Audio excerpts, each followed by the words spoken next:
You comfortable? Mm-hmm. Enough soda? Yeah. All right. Let's have you answer some questions then.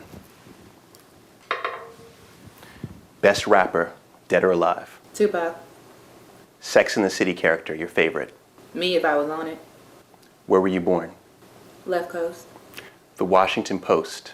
Hates black women. Successful, black, and lonely. A myth. Shopping versus investment.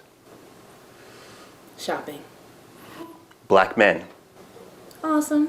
Black women. Super awesome. Bitch. Is the new black.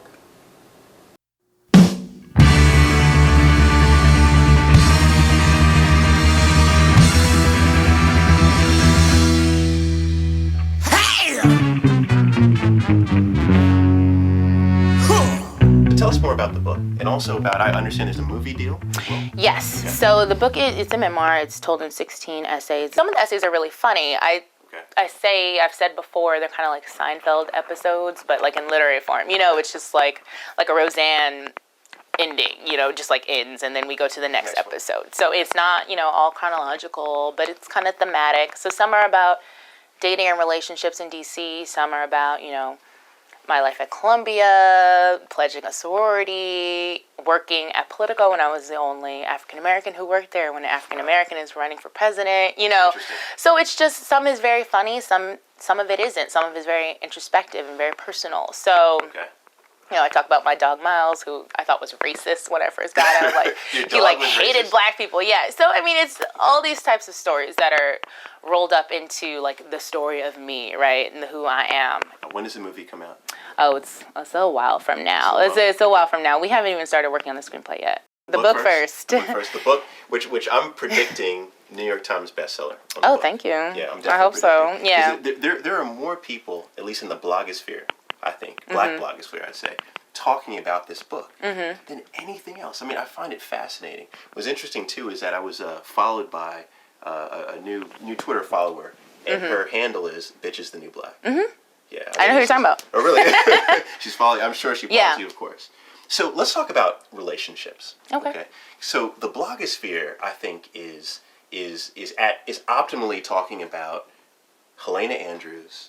Is she just another kind of very picky, highly selective, bitchy black woman? Right? And I had a great question come to me from a friend of mine. His name is Rip. Great blog, Intersections of Madness and Reality. And he wanted to know about your relationship with your father, right?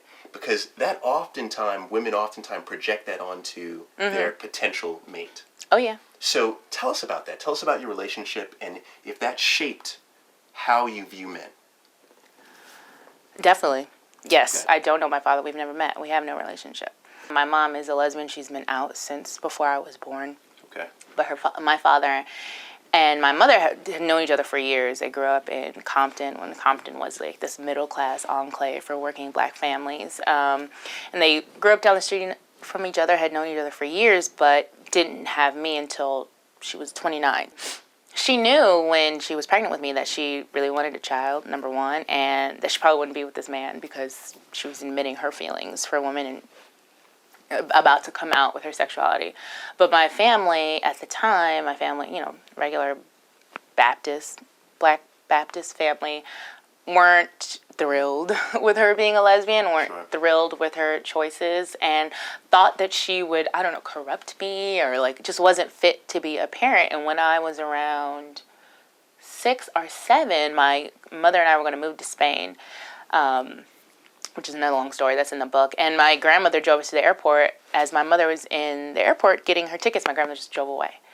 And kept me from my mom for a specific amount of time. And it is traumatic, right? And I write about it in the book. And I think that situation and the fact that I was raised by a woman who loves women, obviously plays a huge role in how I view relationships and view men, whether I view them as secondary to my happiness or whether I view them as something that's not necessary in my life, you know? And I think that I can't speak for every woman, but I know that as black women have become more heads of households and as black women have been raised by other single black women, you you do get the feeling with women who have had that upbringing that men aren't the forefront of our minds, right? Which is okay, obviously. Like, you have to create your own happiness. But then when you kind of realize that you do want a man in your life, or you realize that you would like to be married, or would like to find someone to share your life with, whether you're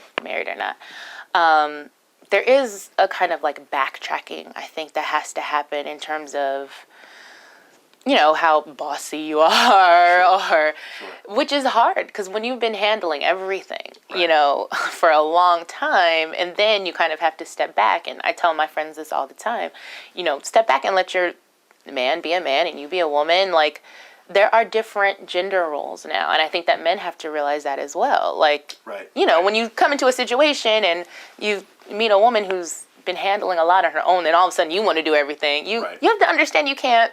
Right. You can't come that way either. I completely agree. I think a tragedy from the feminist movement was that women obviously act and view themselves differently, but men never change. Exactly. Men never change, and I think that's definitely a tragedy. So how do you view men today from the standpoint of what to you is a good man? How do you define that? I like a challenge. Okay. And let me backtrack and explain. Like, not, like I have to work really hard to get this person, but I like debating things with people. You know what I mean? I like someone who's going to go see a movie with me and then afterwards be like, that movie sucked. And I'm like, actually, it was great. And let's talk about it. And then also men who are like really funny. I think a lot of women will say that. Christopher Hitchens wrote a story in Vanity Fair a long time ago about women not being funny and men were funny. And there was a huge uproar. Now, women can be funny, but it's true, you want a guy to make you laugh. I think I definitely do. Completely agree with that. And I think just someone who's smart, and by smart I just mean who's like knowledgeable of the world around him, like likes to analyze things and likes to just travel. I like to travel. Okay. Can't have someone who like doesn't know what Thai food is, doesn't know what sushi is. Okay. I think as I've gotten older, you realize that in the end it's just someone who is gonna be like good to you and nice to you and respect your opinion. The book is Bitch is the New Black, and it comes out in June. In June, okay. June 1. Helena, it was a pleasure. Thank you for having me. Thank you so much for coming on the program. Really, it was an honor to meet you. Thank you. Okay, thank you. You'll find a sticky paper butterfly net underneath your seat.